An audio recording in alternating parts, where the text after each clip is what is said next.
dames en heren. Sanibonani, manene, namanenekazi. Ngikhuluma izilimi ezine, kodwa namhlanje ngizokhuluma isiNgisi. So the aim of this presentation is to provide a short overview of the status of language technology in South Africa. According to Schwab, and we've heard his name quite often this morning already, he actually coined the concept, Fourth Industrial Revolution. This revolution is characterized by a fusion of technologies that is blurring the lines between the physical, digital, and biological spheres. This fusion of different spheres also holds true for language and technologies, in which we saw the first examples of machine translation as early as 1954 at a public demonstration of the feasibility of machine translation, which was the result of collaboration between IBM and Georgetown University. This can also be seen as the first phase in the development and growth of human language technologies in general. Here I can just mention that human language technologies is a bit of an outdated term. Nowadays, language technologies is the preferred term. So what are language technologies? They are enabling technologies facilitating communication between humans and machines by means of normal language. There's a large range of applications that we use daily. For instance, listening to our GPS, speaking to the phone, for instance, Apple Siri or Alexa, doing research on the internet with speech inputs, and then also translations on Google Translate, DeepL, etc. And underlying these applications are different technologies. For instance, automatic speech recognition, text-to-speech conversion, natural language processing. These are just a few of them. So the overall goal is artificial intelligence that allows computers and machines to function in an intelligent manner. That is learning, reasoning, and self-correction. At the heart of the functioning of these technologies lie large sets of digital language resources. That is, digital text and speech utterances of particular languages or groups of languages. Given that these technologies mainly function in terms of statistical models, it's obvious that the larger the data set, the better the results. Digital language resources are needed they need to be enhanced in various ways before they are suitable to be understood by a computer. Each and every word in text or an utterance in speech needs to be assigned specific properties, such as tagging of parts of speech, tagging whether the speech is that of a child, a male, a female, the age of the speaker, etc. Thus, it should be clear that given the information linked to each segment of text or speech, these data sets are typically very large. And once they are marked up, they need to be stored to be reusable, as it is extremely time-consuming and expensive to build these data sets.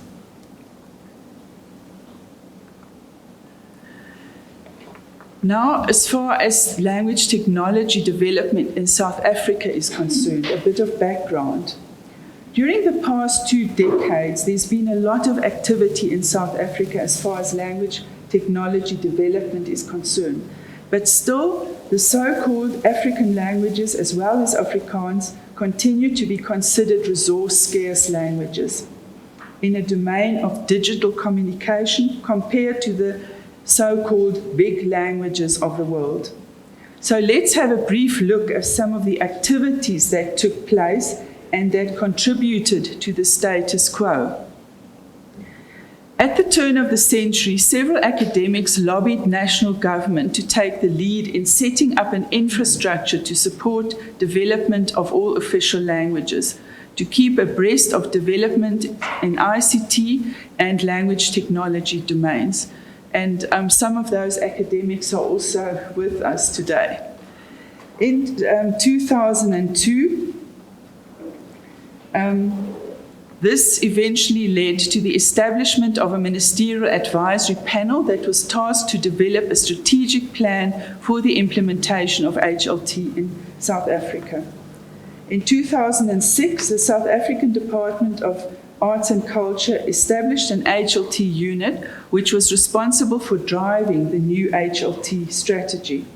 Funds were made available to the research community for collecting reusable resources and for developing appropriate NLP applications, such as spelling checkers, computer-assisted translation tools, and core speech technologies for all of the official languages.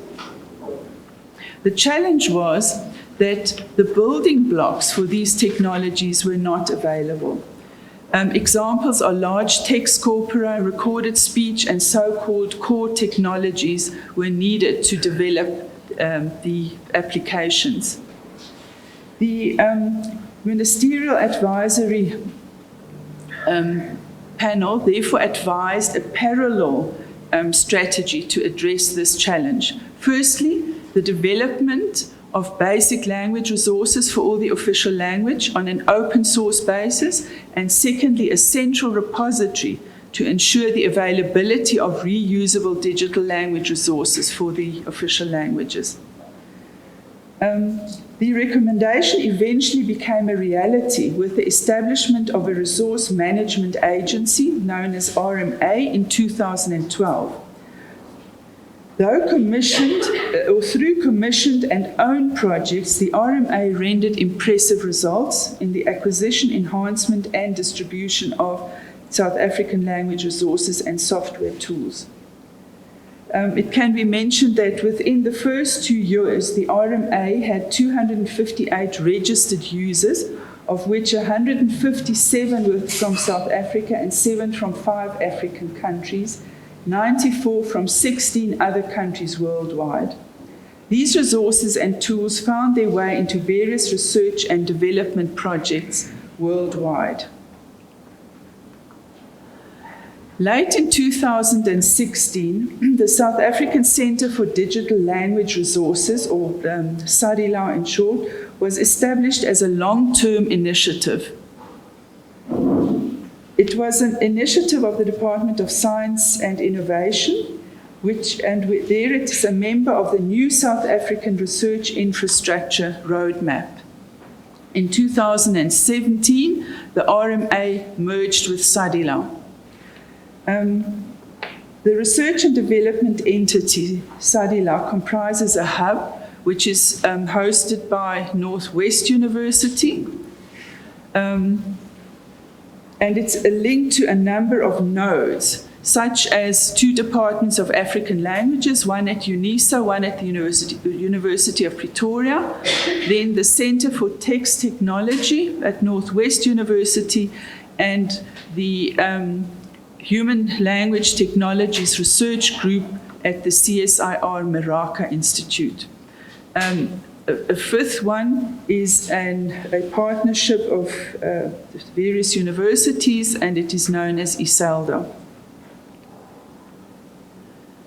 SADiLaR also links up with international centres such as Clarine, ELRA, and the Linguistic Data Consortium.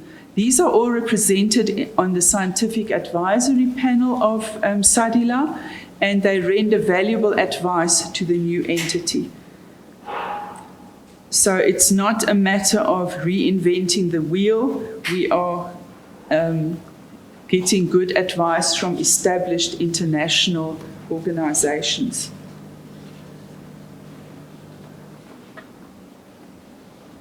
The focus of SADiLaR is on the creation of large-scale digital text and speech resources for all 11 official languages, the development of software tools to assist in research and development, and conducting research in the domain of digital humanities.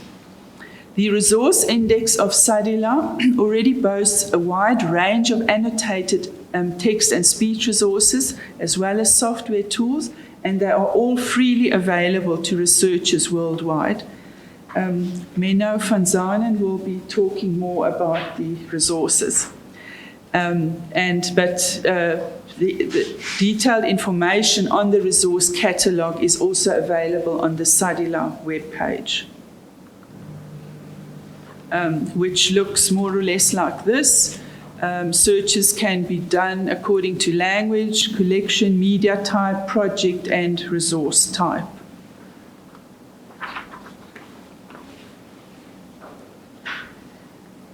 Meanwhile, the HLT unit that I spoke about earlier continued funding and supporting at least 4 to 5 projects per annum. The projects are expected to be complementary to the use of official languages, the Use of Official Languages Act of 2012, develop applications with potential to make considerable impact, for instance, in a government context, to develop resources that contribute to the basic language resources kits for South African languages, and to release at least basic resources that were developed under an open source license. And most of these resources and software tools that were developed with Department of Arts and Culture funding are also available on the SADiLaR resource catalogue, and it's actually indicated in the catalogue where the funding comes from. So just a few examples of projects funded by the Department of Arts and Culture, which is now Department of Sports, Arts and Culture. There we have text and speech corpora, annotated data, glossaries, a range of core technologies, then also text-to-speech systems, or a text-to-speech system, which was custom built for the essay library for the blind, a speech transcription system with Parliament as a potential user, and then we have the Automata computer-assisted translation suite, and I'm sure that Eleanor will be saying more about that. Then another example, a multilingual corpus of code-switched South African speech, the Burisano speech-to-speech communication system, and lastly, Mobilex, which is a project run at the University of Stellenbosch, a trilingual language for special purpose dictionaries for smartphones.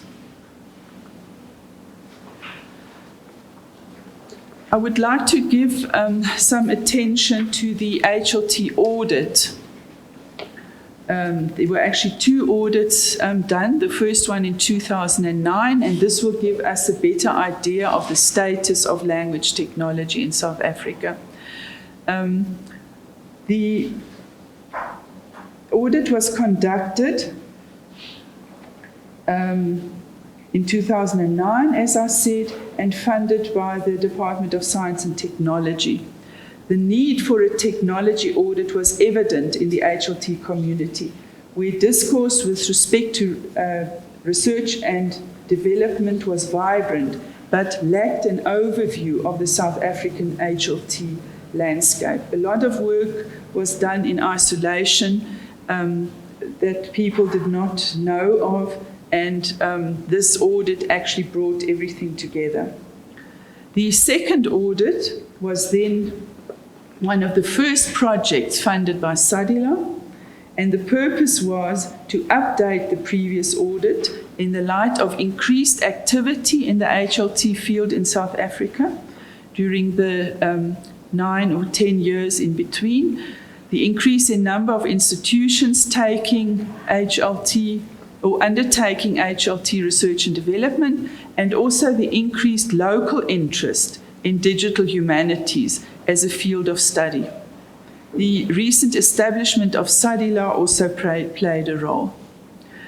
In the audit of 2018 and 19, it is stated by the authors that by comparing the data from the 2 HLT audits undertaken in South Africa to date, and that are available for submissions directly to the RMA, we are able to obtain detailed insight into the available HLT resources per resource category, per resource type, and language.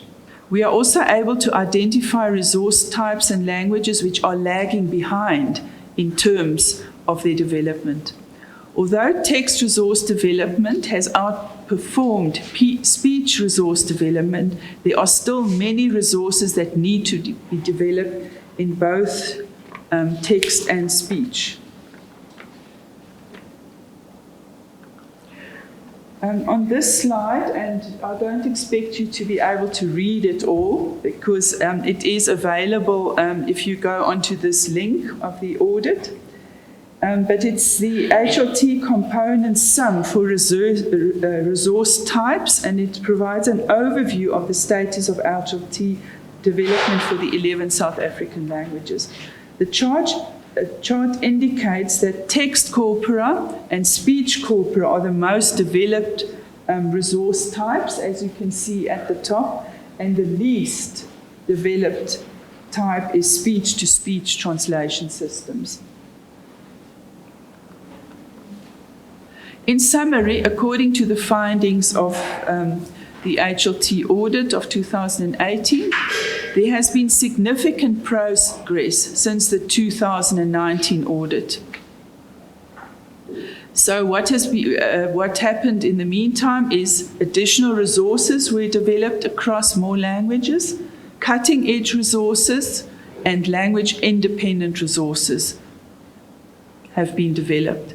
The more marginalized indigenous languages, particularly Xitsonga, Tshivenda, Sesotho, Siswati, and isiNdebele, remain severely under-resourced.